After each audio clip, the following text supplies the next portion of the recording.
Por- Perfecto, muchas gracias. Buenas tardes, les saluda José Luis Caballero, presidente de la Comisión Interamericana de Derechos Humanos. Estamos en la audiencia 12 de este 193 periodo de sesiones, que es situación de la violencia, delincuencia organizada e inseguridad pública en Haití. Agradezco mucho la presencia de la sociedad civil. Fue solicitada por la Liga Cultural Haitiana para los Derechos Humanos y estaría Gabriel Tucen, entiendo, aquí presente, a quien ya veo y saludo.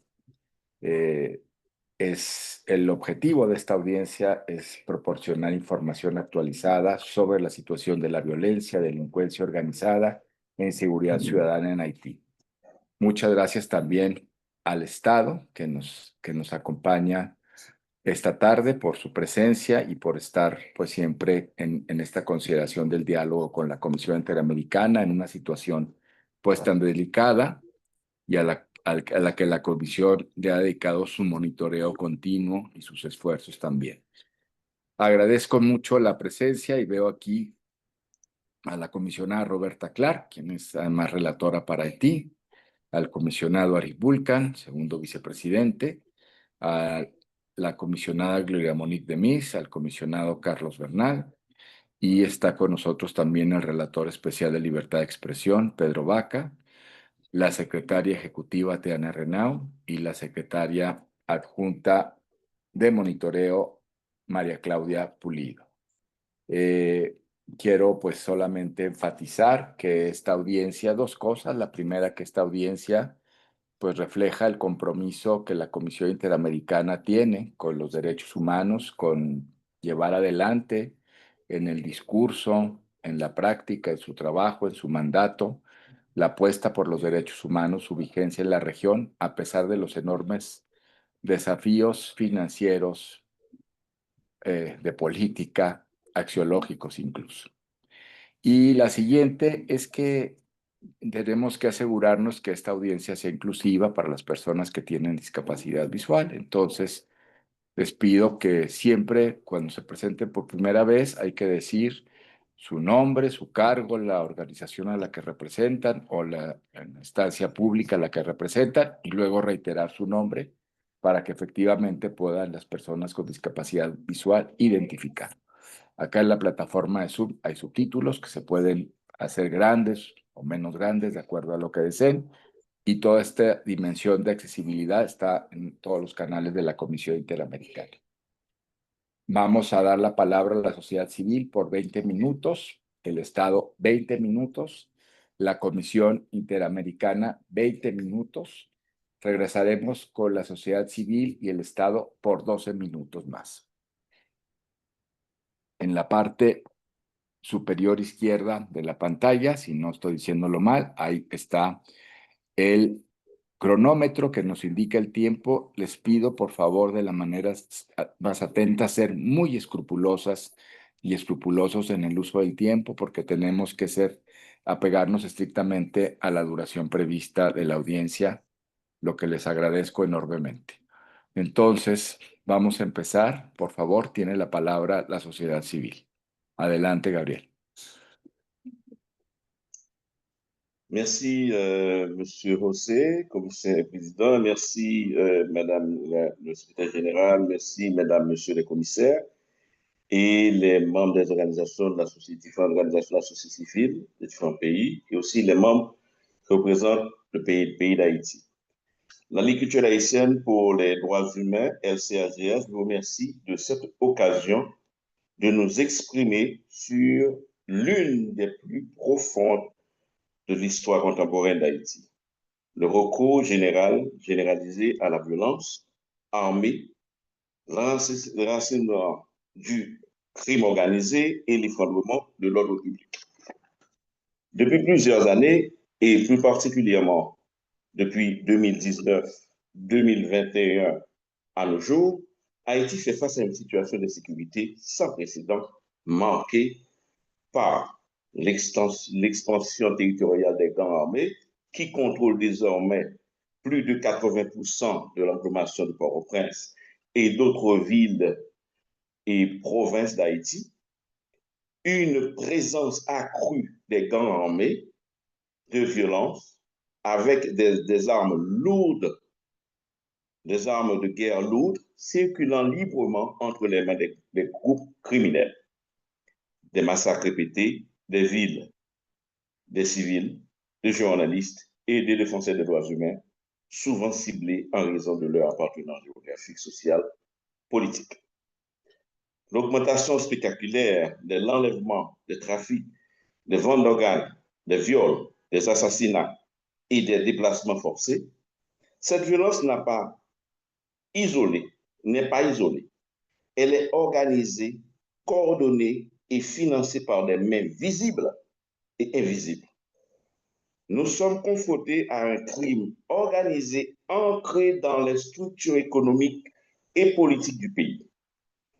Des personnalités publiques, politiques, des élites économiques et des réseaux transnationaux alimentent ce système avec la complicité tantôt active, tantôt passive de l'État haïtien. La SCH-DH a dénoncé de nombreux cas de menaces, de massacres et d'actes de terrorisme dans des zones rurales et urbaines où la police nationale était partiellement absente. Les rares institutions judiciaires restant soit paralysées, soit contrôlées par des intérêts mafieux. Ce rapport met en lumière des violations massives des droits humains, notamment des assassinats, des enlèvements et des violences sexuelles. La montée des crimes, la montée du crime organisé et des gangs armés soutenus par des acteurs politiques locaux internationaux. L'impact destructeur de cette crise sur la sécurité publique, les institutions et la vie quotidienne des citoyens haïtiens. Le contrôle de l'approvisionnement alimentaire rend les prix inabordables pour les populations les plus vulnérables. La manipulation par certains politiciens ou élites économiques pour maintenir l'empire, la prise du pouvoir. Violation massive des droits humains. L'enlèvement massif contre rançon, notamment d'enfants et des travailleurs de droits humains humanitaires. Recours systématique à la violence sexuelle comme arme de terreur, ciblant les femmes, les filles et les garçons. Exécution sommaire des civils dans les quartiers sous contrôle des gangs. Des gangs armés désormais mieux organisés, équipés, contrôlent des routes stratégiques et imposent des taxes illégales aux résidents et aux entreprises. Conséquences humanitaires. Plus de 500 000 personnes déplacées à l'extérieur du pays, selon les dernières estimations de certaines organisations internationales comme l'OIM et d'autres organisations nationales des droits humains en Haïti, d'autres organisations de femmes et tant d'autres organisations qui évoluent dans le pays en Haïti. Des milliers d'enfants privés d'éducation, de soins de santé et de sécurité. Des communautés entières prolongées dans le silence, la peur et la famine. Des familles entières vivent dans des camps de fortune ou des conditions insalubres sans accès aux besoins fondamentaux. Les journalistes, les défenseurs des droits humains et les travailleurs humanitaires sont particulièrement visés. Nombreux d'entre eux ont dû fuir ou vivre cachés. Par exemple, à la SCH, nous avons été menacés et certains membres ont contraint à l'exil. Face à cette situation, l'absence de réponse concrète de l'État haïtien renforce l'impunité. Les institutions étatiques sont quasiment inexistantes. Il n'existe plus de véritable gouvernement fonctionnel. J'ai bien dit, de véritable gouvernement fonctionnel. Le pays est désormais à la merci des gangs armés qui imposent leurs lois, leurs impôts et leurs tribunaux. Après tout ça, la LCH fait aussi des recommandations. Quelles sont nos recommandations? Premièrement, mettre en place une mission internationale de soutien à la justice et à la sécurité publique, incluant des mécanismes de surveillance indépendante. Deuxièmement, sanctionner les acteurs politiques et économiques complices des violences, notamment par le biais de mécanismes de justice transnationale.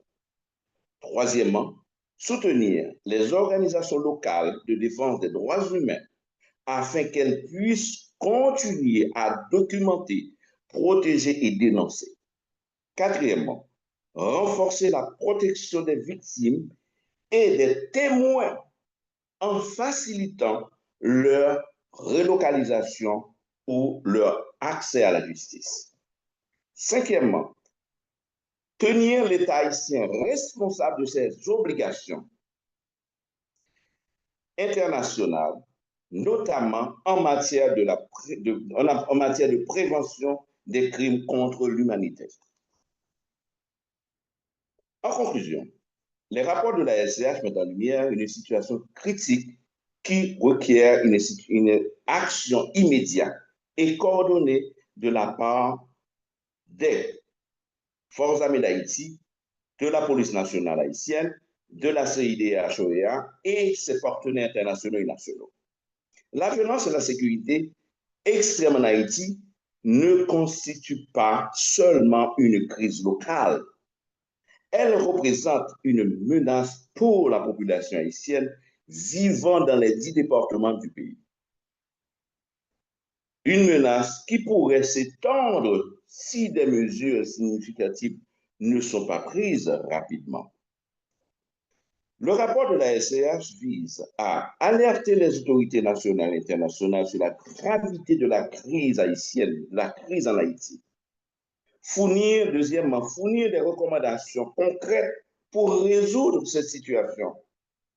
Plaider en faveur d'une réponse coordonnée prenant en compte non seulement les aspects sécuritaires, mais aussi les aspects humanitaires et institutionnels. Quatrièmement, la CIDH-OEA doit agir comme facilitateur du changement structurel en Haïti, en s'appuyant sur des approches fondées sur les droits humains et la sécurité. Cinquièmement, les partenaires internationaux doivent écouter la voix de la société civile, œuvrer au rétablissement de la paix et permettre au peuple haïtien de reconstruire une société juste, inclusive et sûre. Face à l'extrême violence, au crime organisé et l'insécurité publique, il est essentiel de mettre en œuvre des solutions immédiates et durables. Le peuple haïtien mérite de vivre dans un État où des droits fondamentaux sont protégés et respectés. La LCH reste disponible pour toute collaboration ou assistance technique nécessaire à la mise en œuvre des recommandations formulées dans ce rapport. Il est temps d'agir correctement, rapidement, urgent, pour protéger les droits fondamentaux du peuple haïtien. L'enfant, femme, jeune, personne âgée, LGBT et tout. Je vous remercie. Merci beaucoup. Muchas gracias por su exposición y por compartir con la Comisión Interamericana el parecer sobre la situación que está atravesando Haití. Voy a darle ahora la palabra al Estado para su intervención.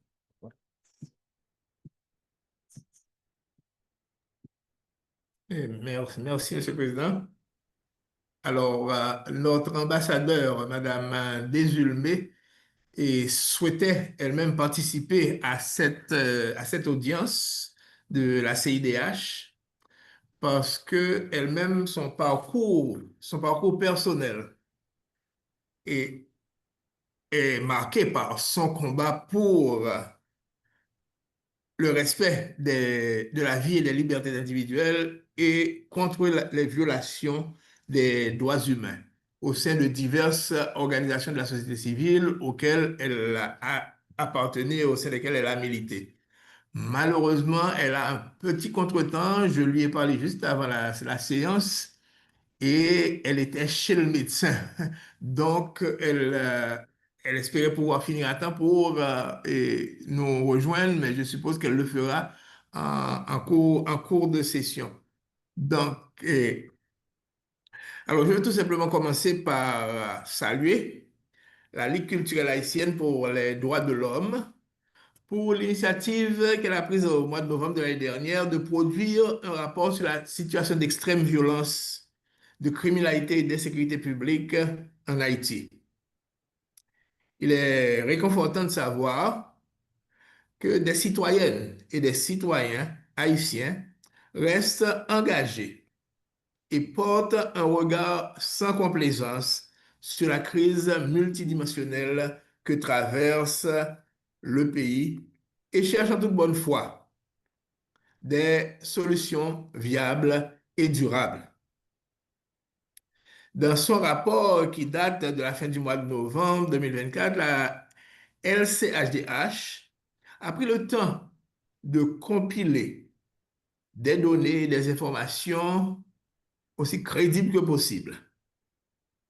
Il s'agit là d'un travail difficile à effectuer parce que recenser les violations massives des droits humains dans les conditions que nous connaissons en Haïti comporte certainement des risques pour ceux qui font ce genre de travail. Il leur faut aller sur le terrain, parfois dans les zones de non-droit. Il leur faut mettre les victimes et les témoins en confiance pour qu'ils acceptent de parler et de se confier, de dire la vérité sur ce qui se passe et sur ce qu'ils vivent. Il faut vraiment du courage et de l'honnêteté. Il faut avoir le courage et l'honnêteté de reconnaître que la situation sécuritaire est grave. Et disons-le, elle est catastrophique. C'est une préoccupation constante pour le Conseil présidentiel de transition et pour le gouvernement du Premier ministre Alix Didier Fizeme. Aujourd'hui, c'est la priorité numéro un, tant pour les autorités que pour les citoyennes et les citoyens haïtiens. La LCRDH me permettra d'apporter quelques petites précisions sur l'évolution de la situation depuis novembre 2024. Les chiffres sont parfois plus dramatiques que ceux qui figurent dans le rapport. Par exemple, le Haut Commissariat des Nations Unies pour les droits de l'homme fait état de 5 000, pardon, 5 601 personnes assassinées en 2024.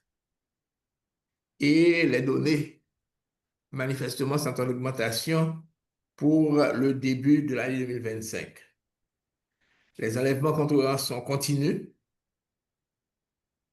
et on estime aujourd'hui le nombre de personnes déplacées. Alors, M. Toussaint a parlé de 500 000, mais le chiffre qui circule dans plusieurs organisations internationales, on parle de plus de 1 300 000 déplacés internes, avec toutes les conséquences que cela comporte et les conditions terribles dans lesquelles ces gens sont obligés de vivre dans des camps de fortune. Il est vrai que le gouvernement, avec ses moyens limités, et certaines organisations non gouvernementales tentent, tant bien que mal, de leur venir en aide, mais il faut reconnaître que ces actions sont largement insuffisantes. Un programme a été conçu pour encourager les personnes déplacées, par exemple dans la capitale, à évacuer certains bâtiments publics qu'elles occupent et surtout des écoles qui leur servent de refuge, et ce, avant la prochaine rentrée scolaire. Ceci demande des ressources considérables.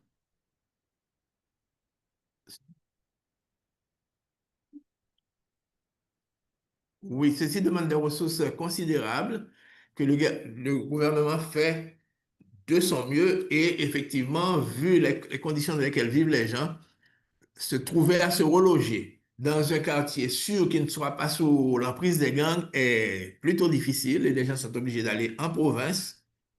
Et les propositions qu'on leur fait en termes de ressources financières pour se reloger, effectivement, paraîtront toujours insuffisante. Insuffisante. Mais l'idée est là, la volonté est là de mettre en place ce programme pour aider les gens à se reloger pour qu'avant la rentrée scolaire, on puisse récupérer les établissements scolaires, que les élèves et les enfants puissent retourner à l'école et ne pas se retrouver dans cette situation terrible et qu'on a connue à la fin dans les derniers mois de l'année scolaire. On n'insistera jamais assez sur les violences sexuelles, sur les femmes et sur les filles. Et il faut rendre cette justice à la LCHDH d'avoir attiré l'attention sur ce que subissent aussi les jeunes garçons.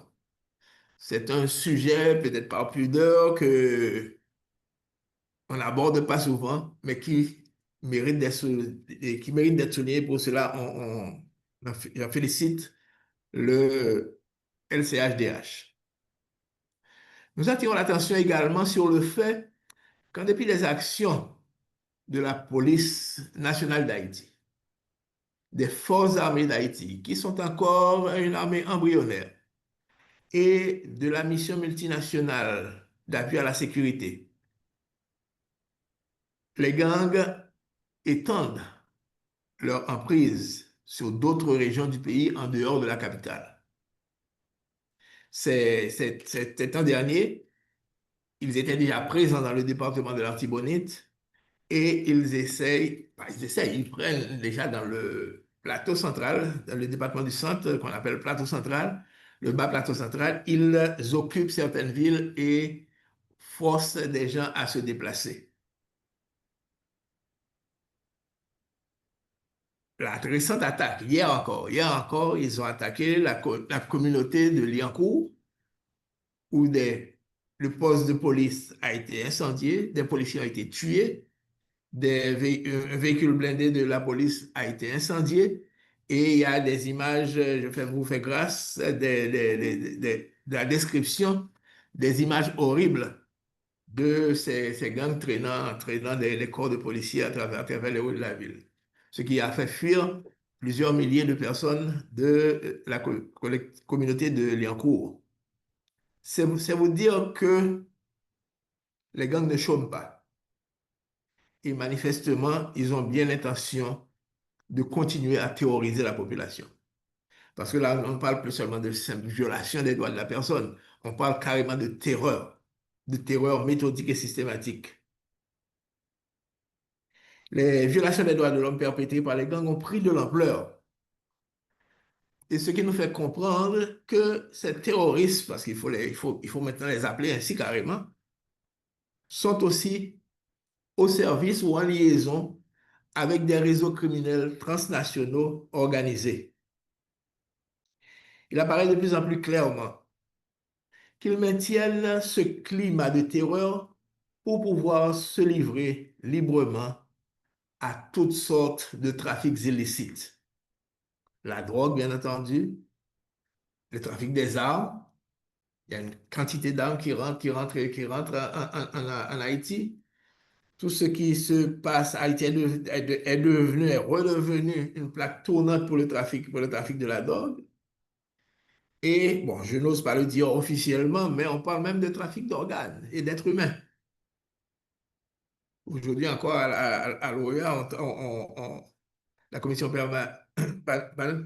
la commission parlait le conseil permanent, pardon, traitait de ce dossier de la traite des personnes. Et en Haïti, effectivement, les gens qui vivent dans les quartiers sous le contrôle des gangs, subissent une pression extraordinaire et sont obligés de s'accommoder avec les gangs parce qu'ils n'ont pas où aller, ils n'ont pas les moyens de se déplacer. Parce que se déplacer, quand les gangs investissent une région, se déplacer, il faut en avoir les moyens. Il faut avoir un point de chute, il faut avoir un parent et quelqu'un chez qui on peut aller. Les moyens pour se déplacer pour aller en province, ce qui n'est pas le cas pour tout le monde. Il fut un temps où, en Haïti, quand on luttait contre les violations des droits des personnes, on luttait contre les violations des droits des personnes faites par les structures étatiques.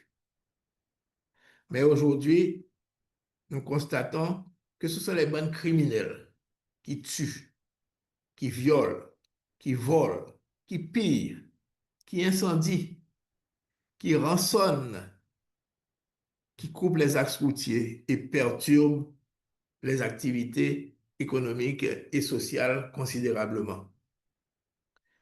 Les constats contenus dans le rapport de la LCHDH reflètent effectivement la gravité de la situation et ses conséquences pour les individus, pour le fonctionnement des institutions étatiques et l'état de droit en général, et ses conséquences pour les autres pays de la région aussi, qui directement ou indirectement subissent ces conséquences-là, soit en recevant des vagues de migration massive, des gens qui fuient la violence, soit aussi en se retrouvant entraînés dans des réseaux de trafic, trafic d'armes et trafic de drogue. Mais en tant que représentants de l'État, nous ne pouvons pas nous limiter à effectuer des constats, comme tout le monde. Je ne veux pas polémiquer, mais dire que je pense que c'est un petit peu excessif de dire qu'il n'y a pas de gouvernement en Haïti. Il y a un gouvernement. C'est vrai que les institutions sont affaiblies et certaines institutions sont carrément effondrées. Même le système judiciaire, les juges sont... L'État est obligé d'abandonner des bureaux et des bâtiments publics et de se loger ailleurs pour fuir, pour ne pas exposer son personnel à la fureur des gangs. Mais dire qu'il n'y a pas d'État, c'est un peu excessif, bien qu'il faut reconnaître qu'effectivement, il y a des institutions qui sont en voie d'effondrement quasiment total. Mais comme je disais donc, nous ne pouvons pas nous limiter à effectuer des constats, comme tout le monde, parce qu'il est de la responsabilité des pouvoirs publics de prendre des décisions qui s'imposent pour redresser la situation, restaurer l'autorité de l'État, remettre les institutions démocratiques sur les rails et revenir à un fonctionnement normal de notre système politique, économique et social. En ce sens, le Conseil présidentiel de transition et le gouvernement ont multiplié les démarches qui, si elles sont couronnées de succès, devraient permettre de combattre efficacement les gangs, mettant ainsi un terme à leurs exactions et leurs multiples violations des droits fondamentaux de nos compatriotes. Il ne s'agit pas d'une tâche facile parce que et je n'apprends rien à la LCHDH ni aux membres de cette commission. Je ne leur apprends rien en leur disant que nous sommes en face d'une situation extrêmement complexe et que l'État doit réagir à une situation inédite. M. Toussel a dit, c'est du jamais vu dans notre histoire récente, et on doit faire face à tout ceci avec des moyens limités. avec une police nationale qui n'était pas formée pour faire face à ce genre d'opération, à ces gangs super armés, parfois mieux armés que la police.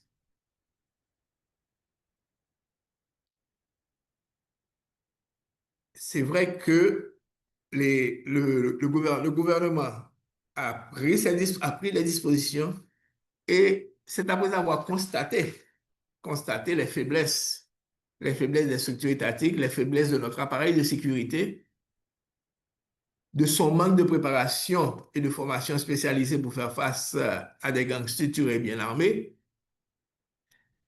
après avoir constaté la faiblesse des moyens limités et inadaptés dont ils disposent, que les pouvoirs publics ont sollicité la mise en place de la mission multinationale d'appui à la sécurité, qui malheureusement, jusqu'à date, n'a jamais atteint sa vitesse de croisière, n'a jamais eu les effectifs assez réduits qui étaient prévus, mais on n'a jamais atteint même pas la moitié des effectifs qui étaient prévus.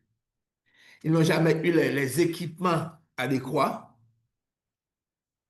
Ils n'ont jamais eu suffisamment de moyens pour venir en aide à la police nationale et aux forces de sécurité haïtiennes et leur apporter cet appui robuste dont ils ont besoin. En ce sens, effectivement, nous partageons la recommandation faite par LCHDH d'avoir effectivement un soutien, un soutien robuste pour les forces de sécurité haïtiennes pour pouvoir combattre les gangs et restaurer l'autorité de l'État et faire cesser les violations continuelles des droits de l'homme par les gangs, par les bandits. Et l'État n'est pas inactif. C'est vrai que la situation s'aggrave parce que les réseaux d'armes qui arrivent de Miami River ou de la République dominicaine ou même de la Jamaïque font que, effectivement, les gangs continuent à proliférer et à croître. Il faut des actions encore plus robustes et c'est pour ça que nous avons sollicité de l'aide à ce niveau. Le gouvernement ne reste pas inactif et c'est dans la perspective justement de sensibiliser, de trouver des soutiens que le secrétaire général a organisé conjointement avec la mission permanente d'Haïti auprès de l'OEA un symposium pour sensibiliser les pays membres, les pays observateurs sur la gravité de la situation au pays et sur la nécessité d'appuyer les efforts que font les Haïtiens. Alors, systématiquement, nous disons que nous ne demandons pas que les amis étrangers viennent faire le travail à notre place. Nous demandons un soutien pour accompagner nos forces de sécurité, pour les aider dans cette tâche, et cette tâche qui est complexe et qui ne peut pas se limiter tout juste aux questions de sécurité. Dans les démarches du gouvernement, également à l'Assemblée générale à Antigua, le mois dernier, l'OEA a adopté à l'unanimité une résolution présentée par Haïti et appuyée par quelques autres États membres. Cette résolution donne à l'OEA le mandat de s'impliquer davantage dans la recherche urgente de solutions à la crise multidimensionnelle que traverse Haïti. Nous travaillons actuellement avec le secrétaire général. Perdóneme que lo interrumpa, perdón, Oui. le queda un minuto para la intervención, por favor. Oh, d'accord, je termine rapidement. C'est juste pour... Gracias. D'accord. C'est juste pour dire, une minute pour dire tout simplement que quelque part, la question de la sécurité est un préalable pour tout ce que nous voulons faire en Haïti en termes de restauration du système démocratique, restauration de l'état de droit. C'est un préalable, mais ça ne saurait être l'unique solution. Là, ça devrait permettre effectivement que nous puissions aller dans les causes profondes de cette insécurité, de ces violations des droits de la personne par les gangs. ces causes profondes qui sont économiques, qui sont sociales, qui sont le fait que beaucoup de ces jeunes et ces enfants qui sont embrigadés dans les gangs n'ont pas reçu à travers le temps les chances pour pouvoir s'en sortir et s'en tirer. Et les gangs semblent être pour eux une porte de sortie et une planche de salut. Je ne vais pas être très long, mais c'est juste, je voulais terminer quand même en disant clairement que nous ne pouvons pas rester uniquement dans la question de la lutte contre les gangs, mais nous devons aller plus loin et avoir une approche holistique dans la démarche. Je termine tout simplement en disant à la Ligue culturelle haïtienne de rester vigilant et de continuer à jouer son rôle de lanceur d'alerte et de faire son plaidoyer nationalement et internationalement en faveur de nos compatriotes. Nous remercions également la CIDH qui demeure à l'écoute de la société civile haïtienne. Le gouvernement restera toujours ouvert aux suggestions et recommandations de l'institution visant à améliorer la protection des droits humains en Haïti. Je vous remercie.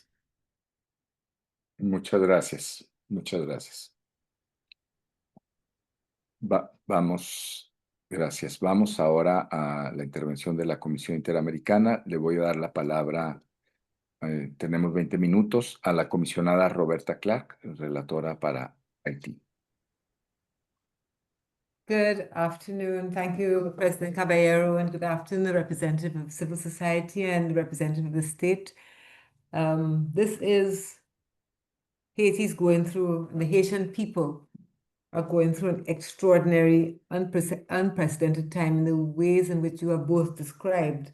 Multidimensional crises, almost as an understatement of the situation.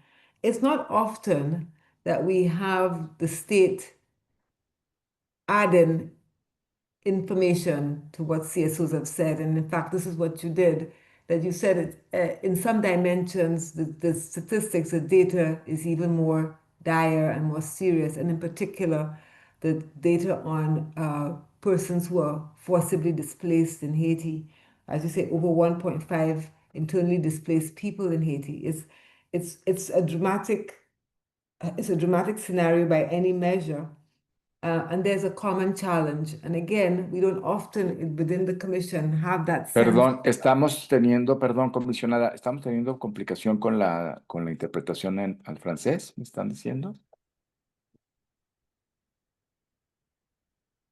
Oui, parfaitement. Parfaitement. Je ne sais pas si M. Toussaint entend bien en français. Ok, bueno, es que por lo que decía en el chat. Bueno, perdón, comisionada, adelante. Son micro est fermé.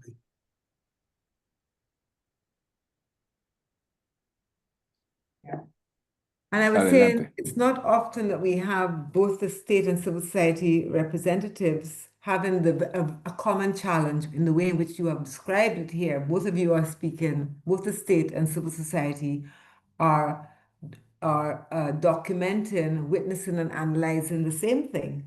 The state has, and that same thing is the impact of organized, and I suppose there's some elements of disorganized crime as well, but the impact that organized crime and criminal gangs are having not only on people, their lives, their livelihoods, their personal integrity and personal safety, but very importantly, completely undermining the capacity of the state to prevent and respond to violence across its dimensions.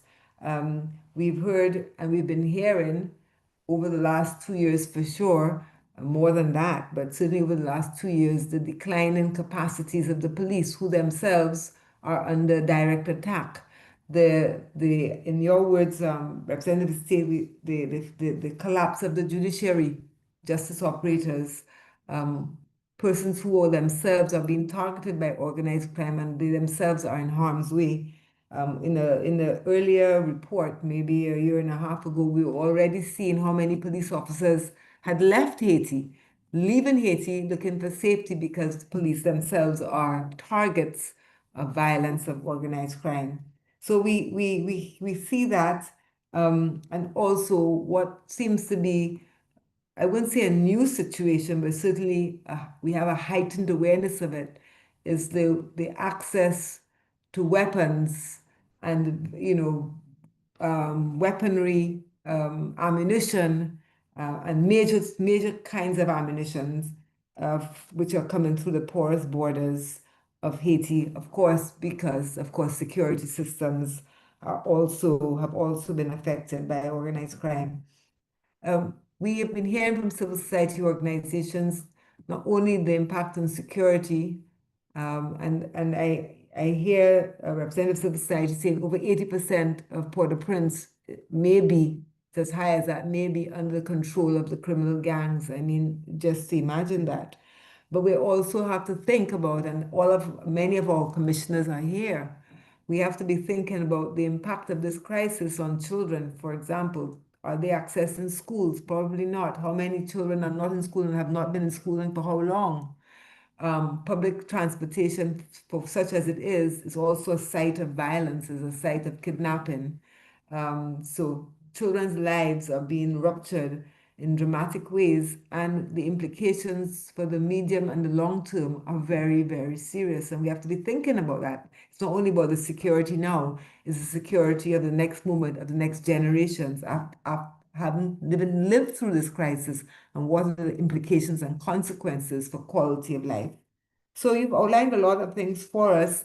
We have also been receiving in the commission reports on the high levels of sexual violence in Haiti, sexual exploitation, sexual coercion, children, adolescents, women. And the question is now, apart from monitoring the situation and being able to document it, and that's an important role of both the state civil society and Human Rights Commission like ours, what is to be done? The commission has been focused a lot on trying to speak to the realities of Haiti, the massacres, the kidnappings, the sexual violence, and the undermining of state capacity, and to support the calls for a robust international framework of assistance. And we will continue to do that. In our last press release, I think it was in April this year, we certainly spoke also about the need to curtail the access to weapons or the crossing of weapons across the borders, for more international cooperation to stop weapons coming into Haiti. But I have some questions, I think, for you, Mr. Toussaint. As you said in your request, in your reflections on what had to be done, and they were all very good reflections, international mission to support justice and public safety. I very much like that you added justice to it, because we often think about international support for the security forces, right? Policing and security forces, but you're also saying there needs to be international cooperation around justice. And I think that justice is a very big part of the prevention, because if people are murdering, massacring, sexually violating, there's no investigation, there's no prosecution, that's impunity. That's a culture of impunity that sets in, and also that impunity also reinforces the culture of violence. So I hear very clearly when you talk about an international mission to support justice, and that may be something that the Commission can support using the Inter-American standards in sort of rebuilding, supporting the rebuilding of a justice sector. We talked about sanctioning political and economic stakeholders who are complicit with the violence. And you talked about supporting human rights defenders as they document and call out the violations. But you said something very interesting, and I want to walk that through with you, Mr. Toussaint, as well as the representative of the state, that the Haitian government should be held accountable for the prevention and investigation of violence. But on one hand, we're saying that, and on the other hand, we're saying there's been really a great fracture in policing and in the justice system. So how do we square the call to hold the state accountable when the state itself, yes, it may subsist, but it subsists in a fairly fractured or deeply fractured way? What are your suggestions on how the Commission can hold the state accountable, having regard to the limitations of the state in this moment?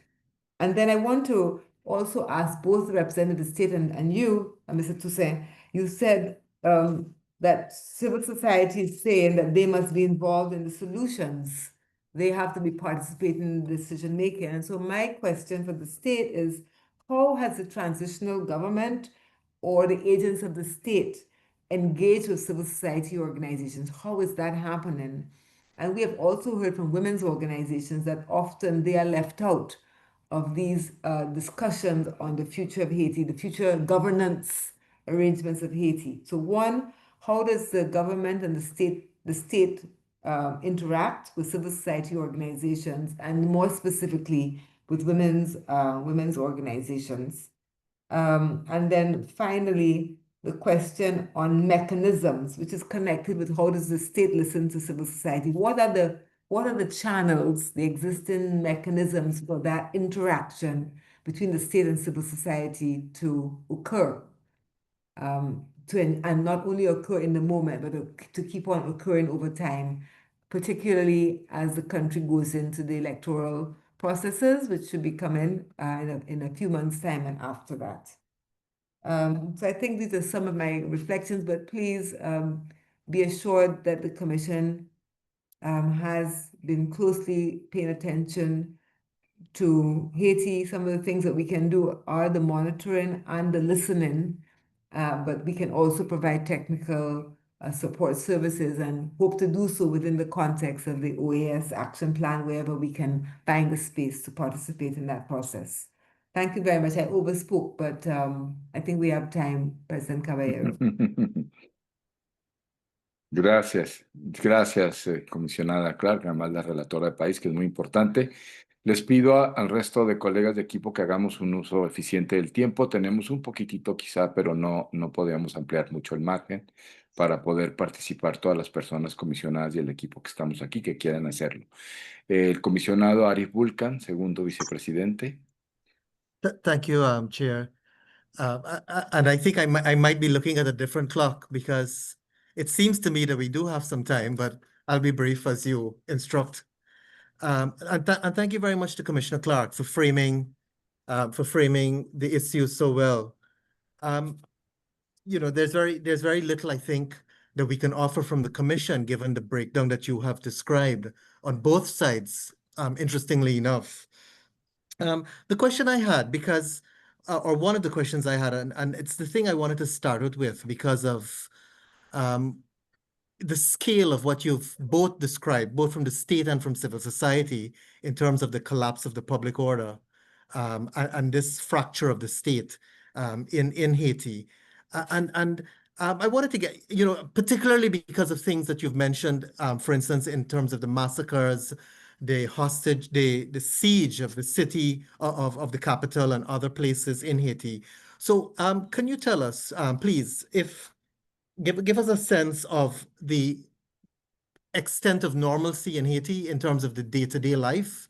Because we keep getting these conflicting, I would say to an extent, information about how the state is functioning.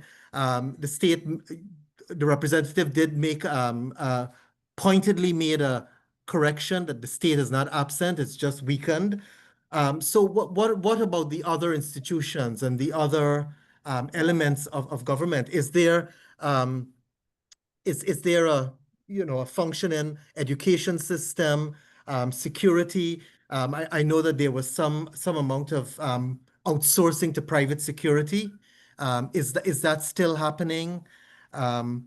And other aspects of the society like health and the economy. So what's happening on a day-to-day basis? And the other thing that I was curious about.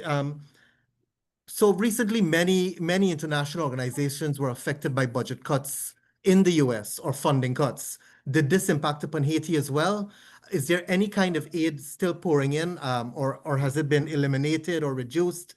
And for aid that's still coming in, can you give us a sense? And I'd particularly be interested in Mr. Toussaint, both of you, Mr. Toussaint as well. If any aid is still coming in, how is it being channeled? And finally, in terms of the Commission, given our mandate, are there specific things other than what you've said more generally? And I think a lot of this is political, but are there specific things from the Commission that you would like to see? Of course, we monitor and we document, But given the scale of the breakdown and the insecurity in Haiti, are there specific interventions from us that would be desirable and helpful? Thank you very much. I give you the floor, Chair.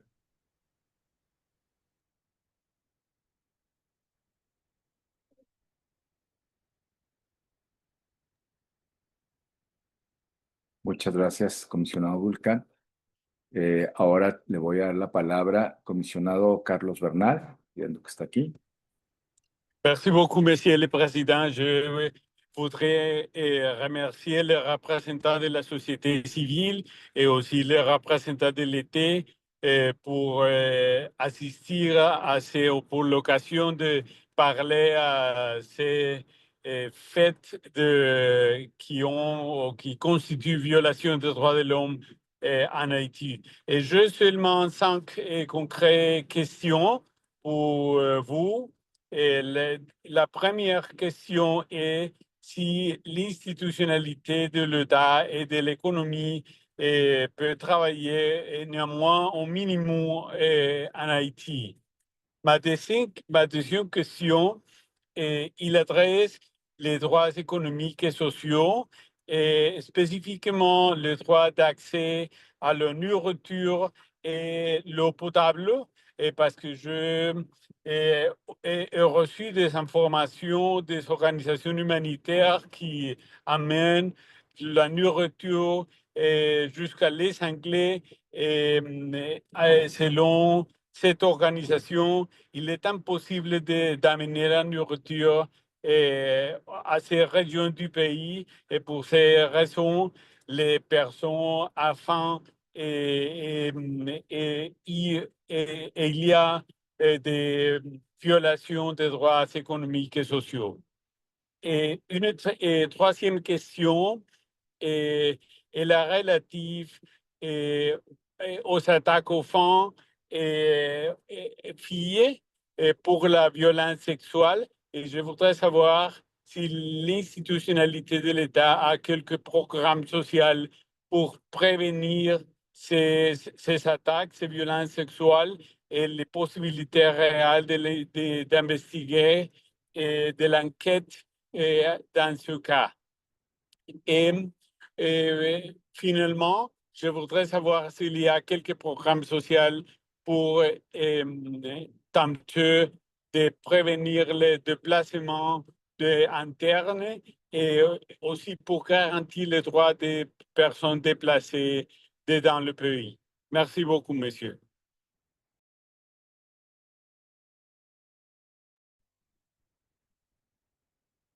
Gracias, comisionado Bernal. La comisionada Gloria Monique.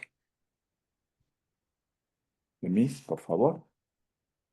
Thank you very much, President Caballero. I want to express solidarity with the Haitian people in face of the escalating violence and insecurity. The report done by the representatives of civil society and the state, who I thank for being here, was, as Commissioner Clark mentioned, one that complemented each other, and in a very basic manner, civil society or the state mentioned the acts of the criminal element being killing, raping, and robbing. And before, prior to that, in the presentation of civil society, it was clearly outlined how these acts impact Haitian society in terms of silence, fear, and famine. And that was, I think, the most simple way in which both presentations showed, one, the acts, and the other side, the impacts of what is taking place, the proliferation of violence and crime. I would like to know in this context the impact on the right to health, education, and adequate living conditions of elderly and persons with disabilities, if you can shed some light on that, as well as the systems that exist for survivors of sexual or gender-based violence to access comprehensive services. And I'm thinking of medical, psychosocial, justice services, and what are the principal barriers to such access? Also, with respect to institutionality, in light of the institutional paralysis or fracture, what is the minimum baseline for state functionality needed to guarantee basic rights and humanitarian access? And how can this baseline be secured and monitored under current conditions? I have two more questions. How could the role of local civil society and community leaders be integrated into designing, monitoring, and implementing national and international responses to violence and organized crime? And what challenges inhibit civil society's ability to collect and share reliable data on abuses, and what could be done to support better evidence-based advocacy? Thank you very much, Chair. I yield the floor to you. Gracias, comisionada Demis. Estamos justo en el tiempo de la comisión. Podemos ampliar un poquito más en atención al tiempo que tenemos. Si quiere, Pedro, adelante. Pedro Vaca, relator especial, y luego yo mismo haré una intervención muy breve. Muchas gracias, presidente, y saludo a todas las partes de esta audiencia. Seré muy breve. Hay una frase muy común en el periodismo y es que el periodismo es el primer borrador de la historia. Y hay una historia que merece ser contada y registrada en Haití. Y ahí también valorar las coincidencias de Estado y sociedad civil. Comentarles que la Relatoría Especial para la Libertad de Expresión de la Comisión recientemente publicó un informe sobre libertad de prensa en Haití y quiero aprovechar este espacio para solidarizarme con la prensa y el periodismo valiente en y sobre Haití y también disponibilizar las recomendaciones de este informe porque consideramos que es muy importante que fluya información para entender el Haití actual, para que la sociedad haitiana esté informada sobre lo que pasa a su alrededor y también para que la comunidad internacional pueda entender lo que está pasando en Haití. Aprovecho entonces para preguntar si hay información relacionada que quieran compartir, disponibilizar las manos de la relatoría para contribuir a la solución de esta situación. Muchas gracias. Gracias, Pedro. Yo voy a intervenir de forma muy puntual también porque ya ha habido un análisis muy importante, vasto desde la Comisión Interamericana, desde luego la relatora de país, con esta situación que se está viviendo tan atroz y que, como dijo la comisionada Clark, pues identifica también que el Estado asuma y supere lo que dijo la sociedad civil. Tres puntos. A Gabriel Toussaint, que dice que es la crisis más profunda de la historia reciente de Haití.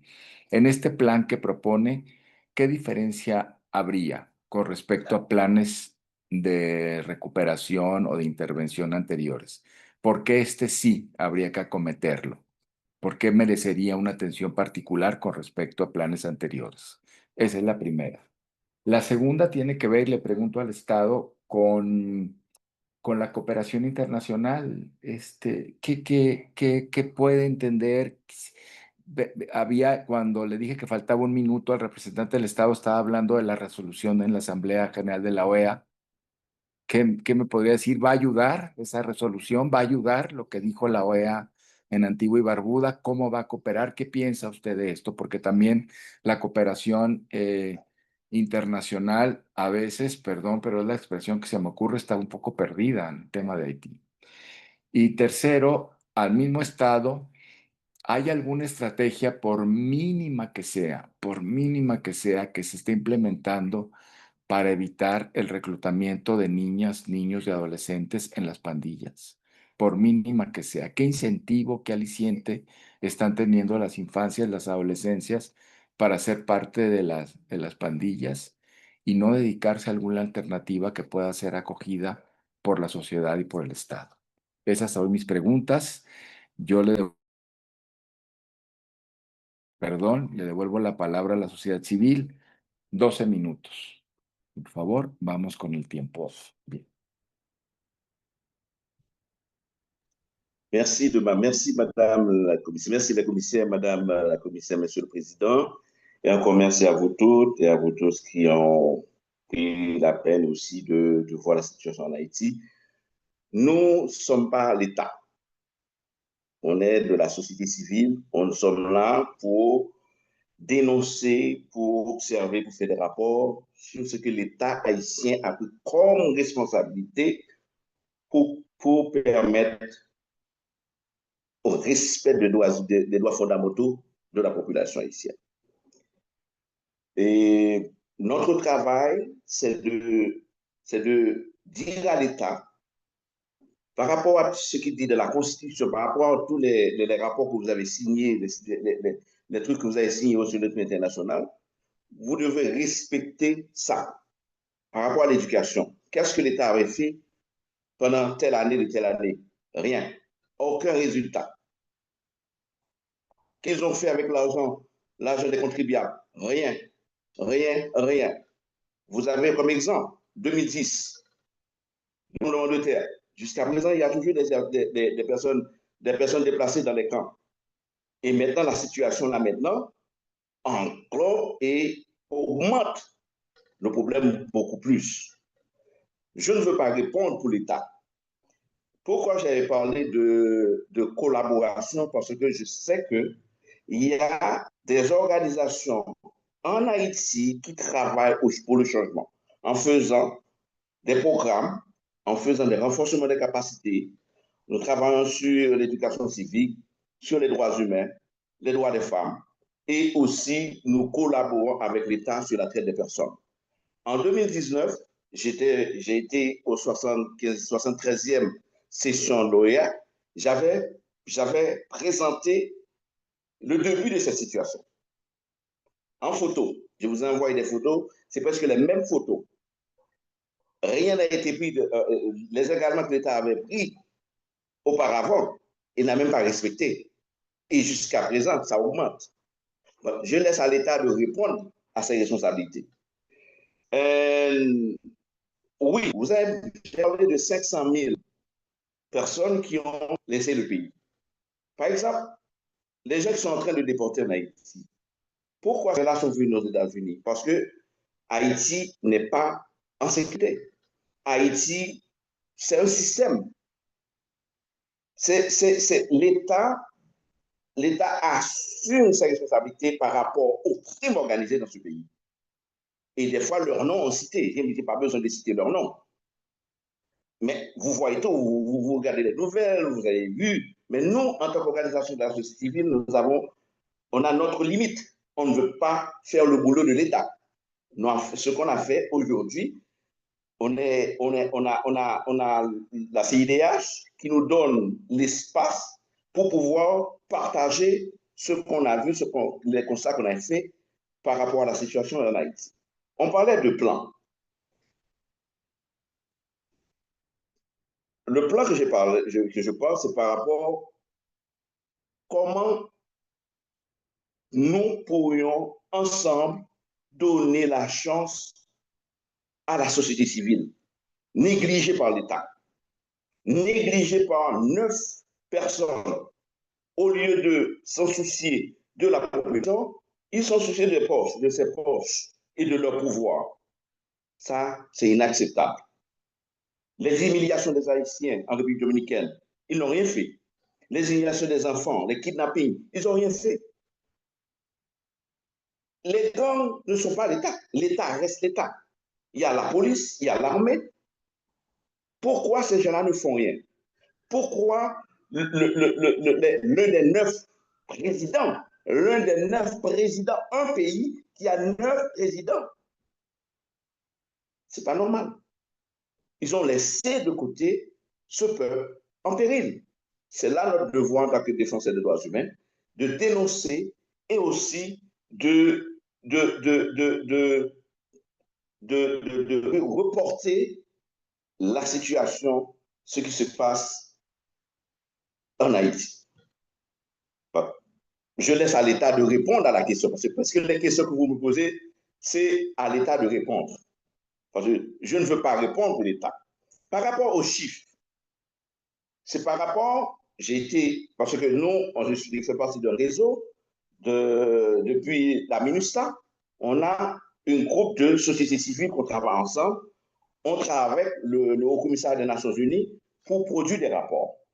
Et il y a aussi l'OPC, il y a aussi l'OIM, il y a d'autres organisations qui font des constats, et c'est par rapport à ces organisations-là qu'on est dans un groupe et on voit que c'est les mêmes rapports. Vous voyez ça? C'est ce que l'État a dit. L'État conscient de la situation. Mais que fait l'État par rapport à ce qu'ils ont été signés? Je ne suis pas là pour donner l'ordre à l'État. L'État a ses responsabilités et ses obligations. Et l'État doit faire quelque chose. Premièrement, c'est de voir comment sortir le pays dans le pétrin, d'organiser les élections. Avant d'organiser les élections, il faut d'abord mettre la sécurité, et ils savent comment mettre la sécurité. Ils ont déjà un plan, et ils parlent souvent des plans. Mais pourquoi ils ne mettent pas ce plan-là transparent?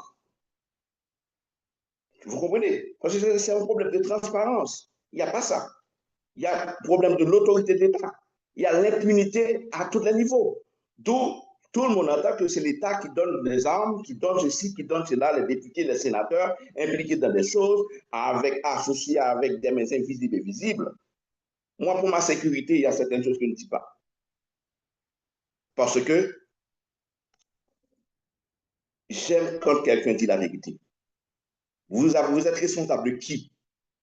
Des gangs, des bourgeois, des oligarques, ou le peuple haïtien, ou les 80% qui sont en situation difficile. Ils ont écouté les nouvelles, ils ont les informations, mais ils n'ont rien fait.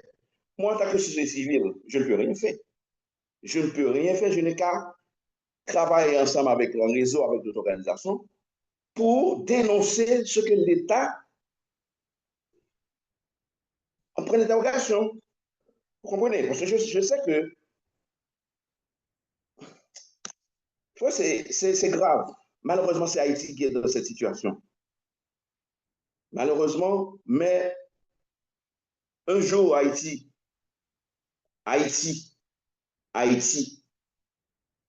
parce que la vérité sont là. Les journaux, les nouvelles, les rapports. C'est presque la même chose que l'État haïtien fait. C'est presque la même chose. C'est presque tout ce que j'ai dit, ils ont dit.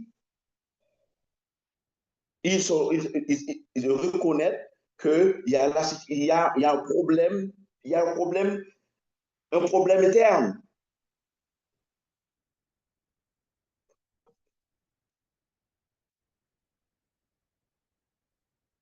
Ma question pour l'État, si vous me permettez, que fait l'État dans tout ça pour garantir les droits fondamentaux de la population, la sécurité des Haïtiens?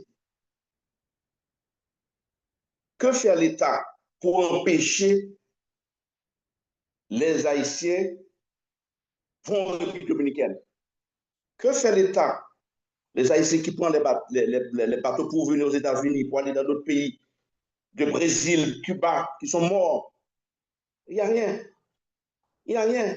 Les Haïtiens sont laissés à des bras comme ça.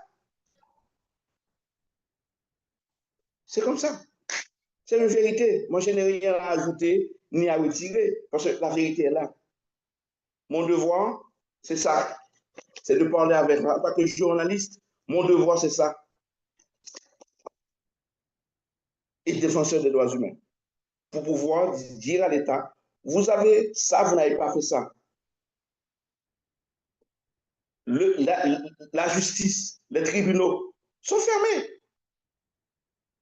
Comment se fait-il que l'État accepte qu'il y a des zones de non-droit?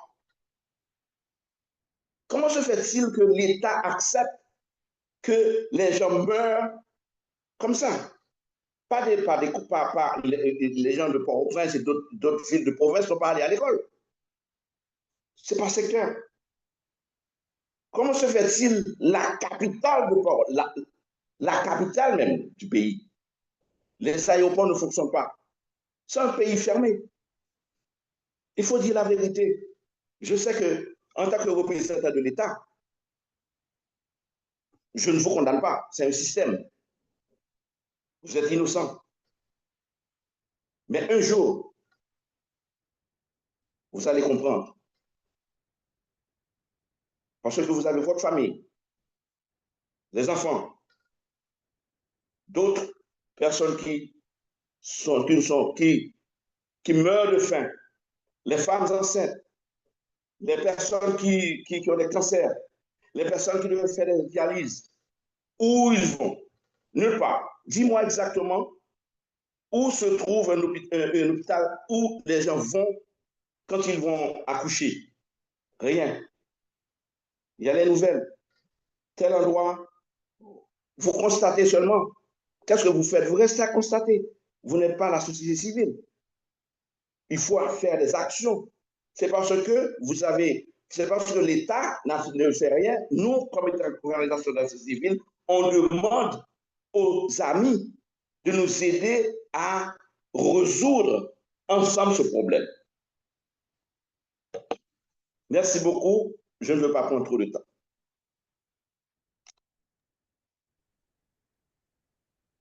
Muchas gracias, Gabriel Toussaint, por su amplia respuesta y su esfuerzo y dedicación en plantear lo que nos dice en esta situación tan verdaderamente difícil, compleja. Tiene la palabra ahora el Estado por 12 minutos, por favor, adelante.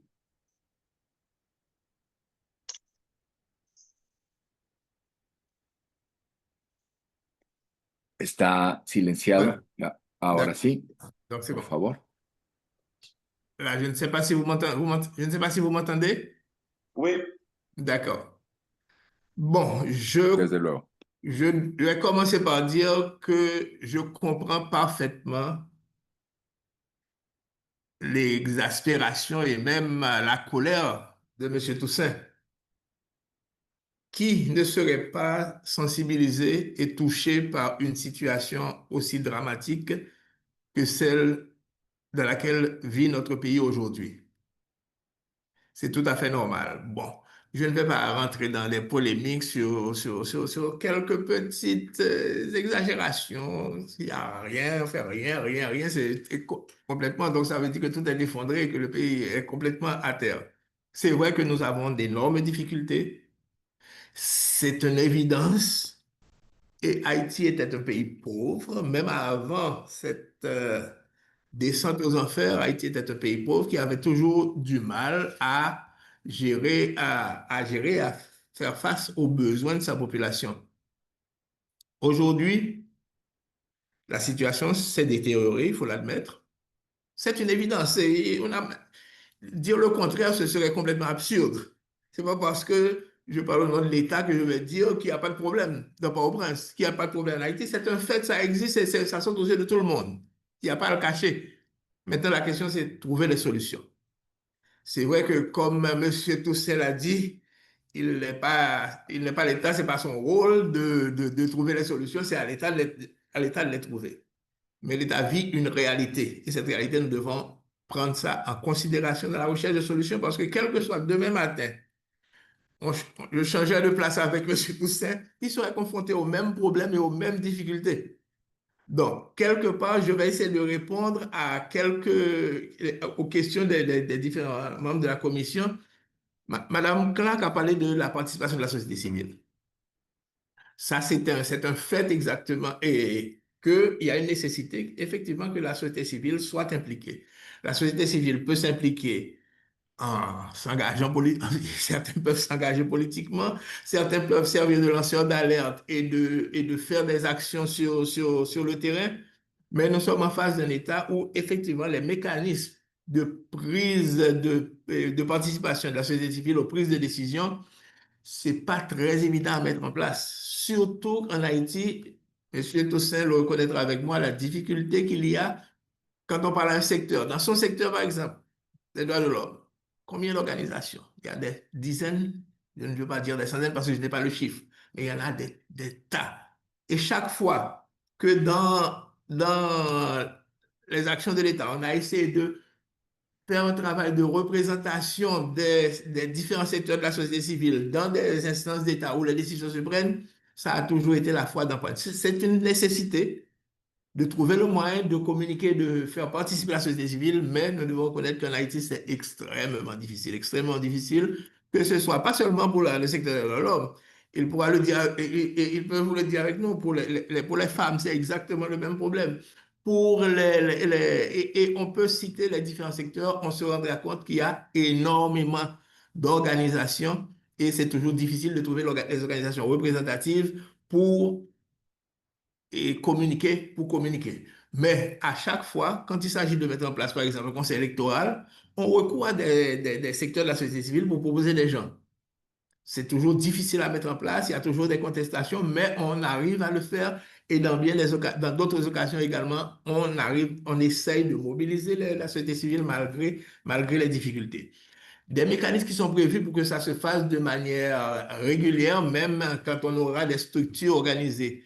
Et quand on aura un parlement, quand on aura des institutions rétablies en place, effectivement, c'est quelque chose auquel il faudra réfléchir de concert avec les organisations de la société civile pour pouvoir voir comment leur donner la parole et comment que leur parole soit entendue et soit efficace et que leurs interventions soient efficaces dans les prises de décision. Monsieur Vilcap a parlé des problèmes de la vie quotidienne pour les Haïtiens. C'est vrai qu'en matière de santé, il y a des hôpitaux qui ont été fermés, incendiés. Les écoles sont occupées par par des personnes déplacées et à la fin de l'année, ça a été extrêmement difficile pour que les élèves aient les examens de fin d'année. La question économique, il y a des entreprises qui ont dû mettre la clé sur la porte et fermer avec des pertes d'emploi, du chômage pour leurs employés. C'est une situation extrêmement difficile à gérer et c'est pas avec un coup de baguette magique, il n'y a pas de solution miracle pour résoudre tous ces problèmes. Et comme vous l'avez dit, monsieur Doucet, vous-même, la question de la sécurité est un préalable et nous devons régler ce problème et ensuite nous adresser à tous les autres problèmes économiques et sociaux qui découlent de cette situation catastrophique. Et M. Bernal a posé la question des violences sexuelles, prévention, investigation. J'ai dit que les structures de l'État étaient affaiblies. Pour que les gens, dans une situation où des commissariats sont incendiés, les gens n'ont même, non, dans la capitale surtout, ne savent même pas où aller pour porter plainte. Et porter plainte, c'est des plaintes qu'on porte contre des gangs d'une manière générale ou contre des individus identifiés contre lesquels il y a des mandats d'amener, mais que la police ne peut même pas exécuter. Parce que ces gens sont protégés et entourés par les gangs.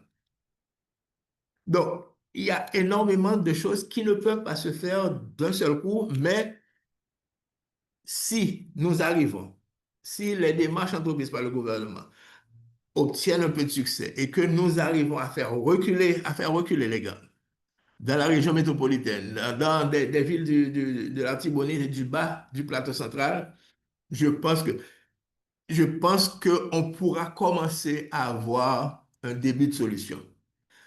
Tout le monde parle, le gouvernement souhaite pouvoir faire des élections avant la fin de cette année, mais là aussi, il faut des actions immédiates, des solutions urgentes pour ramener la sécurité, Car nous sommes tous d'accord, c'est le passage obligé, c'est la sécurité. Il y a quelqu'un, Mme Gloria, demain, ça parlait des défis pour collecter les données fiables. C'est vrai que nous avons ce problème et même collecter les données fiables et avoir accès à certaines zones est extrêmement difficile. Même les organisations qui interviennent dans l'aide humanitaire ont de la difficulté à atteindre les personnes qui ont besoin de soutien et de secours de la part des organisations intervenant dans le domaine humanitaire. Parfois même, ils se font racketter par des gangs pour qui veulent apparaître comme les Robins des Bois, que c'est eux qui apportent la nourriture, c'est eux qui apportent les soins. Et pour accéder à ces gens-là, certaines institutions sont même obligées de composer avec des chefs de gang. Monsieur Villarreal a parlé des infos et de la liberté de la presse. Les journalistes haïtiens sont très courageux. Ils essaient autant que faire se peut de bien faire leur travail, mais je dois attirer l'attention aussi sur la prolifération des réseaux sociaux et il y a un tri qu'il faut faire systématiquement dans les informations qui sont diffusées. Et le président a lui aussi posé une question concernant l'engagement des enfants. Là aussi, c'est le même problème. C'est pour ça que dans mon intervention, j'ai parlé d'une approche holistique. Ça ne peut pas être que la sécurité. Une fois qu'on aura rétabli un peu de sécurité, il faudra des investissements massifs. Il faudra des investissements dans le social. Il faudra des investissements économiques pour créer des emplois. Il faudra créer un environnement qui permette qu'il y ait des investissements qui viennent de l'extérieur et qui créent les emplois dont on a besoin. Tout ça, ce sera indispensable de le faire. Mais comme nous disons, et je le répète encore, ça passe d'abord et avant tout par un rétablissement de la sécurité. Il y a des discussions qu'on peut faire et si j'ai l'occasion de parler avec M. Toussaint, on parlera ouvertement et on dira les choses telles quelles avec les déficiences et les limitations que l'État a dans ses actions. La tâche est immense. Je prends seulement la sécurité. Regardez ce qui s'est passé à Liancourt. Il y avait 4 ou 5 policiers dans un poste de police. Ils ont beau appeler pour demander du renfort. Ce n'est même pas possible de leur appeler du renfort parce qu'il y a des problèmes d'effectifs. Il y a une attrition dans les effectifs de la police nationale. On crée une nouvelle promotion, mais il y a 2 fois plus qui quittent. Donc, ce sont des problèmes concrets. Et quand il s'agit d'être aux responsabilités et de prendre des décisions, c'est effectivement toujours difficile. Et pour ceux qui veulent effectivement et que la société civile soit prise en compte et participe, justement, je dis que moi, je veux bien être dans la société civile parce que c'est plus confortable de tirer la sonnette d'alarme et de montrer ce qui ne va pas. Ce qui est intéressant et c'est une bonne chose, mais quand on est aux responsabilités, qu'on doit prendre des décisions et qu'on doit poser des actions et qu'on n'a pas les moyens de ces actions-là, je vous assure, ce n'est pas toujours évident. En tout cas, l'OEA est engagée dans ce qui est en train de se passer en Haïti. Je pense que la Commission interaméricaine des droits de l'homme devrait effectivement participer dans la mise en place de ce plan que nous sommes en train de mettre en place avec l'OEA pour essayer de voir cette approche holistique dont nous parlons qui prenne en compte tous les aspects qui ont été soulevés ici. Je n'ai pas toutes les réponses à toutes les questions et comme je vous dis, je n'ai pas de baguette magique moi non plus. Merci de m'avoir dit que je ne suis pas personnellement responsable et de reconnaître qu'il faut reconnaître que la bonne volonté est là, mais les moyens ne suivent pas toujours, malheureusement. Je crois que mon temps est terminé. Si on veut me donner un petit peu plus de temps, je peux essayer de répondre plus précisément à d'autres questions. Je ne sais pas, Monsieur le Président. Allô? Parce qu'on a parlé d'accès à l'eau potable et je n'ai pas eu le temps de dire que Port-au-Prince, effectivement, est dans une situation déplorable. Mais certaines villes de province, certaines provinces sont encore vivables. L'aéroport de la capitale est fermé, mais on arrive encore à communiquer avec l'extérieur, à voyager par l'aéroport du Cap-Haïtien. Espérons que cela dure et on fait tout pour que les gangs n'arrivent pas dans ces zones-là. Donc, quelque part, Haïti est un pays de 12-13 millions d'habitants. Il y en a à peu près 4 millions dans la région métropolitaine. Et quelque part, je ne suis pas en train de minimiser quoi que ce soit sur la gravité de la situation. La situation est grave. Il y a des choses qui doivent être faites. Il y a des choses qui sont de la responsabilité de l'État et que l'État n'est pas en mesure de répondre comme il se doit là au moment où nous parlons. Et quelle que soit la personne qui arrive aux affaires, cette personne-là aura les mêmes difficultés. Et j'attire l'attention sur le fait que la structure de gouvernance que nous avons là maintenant, il y a des représentants de la société civile qui ont participé à sa mise en place. Je ne veux pas, je ferme la parenthèse tout de suite pour ne pas ouvrir des polémiques inutiles. Je vous remercie. Muchas gracias. Nos quedan escasamente 4 minutos. No sé si la secretaria ejecutiva o la secretaria ejecutiva adjunta quisiera hacer algún punto en consideración. Muy bien. Bueno, pues entonces terminamos, paramos la grabación y...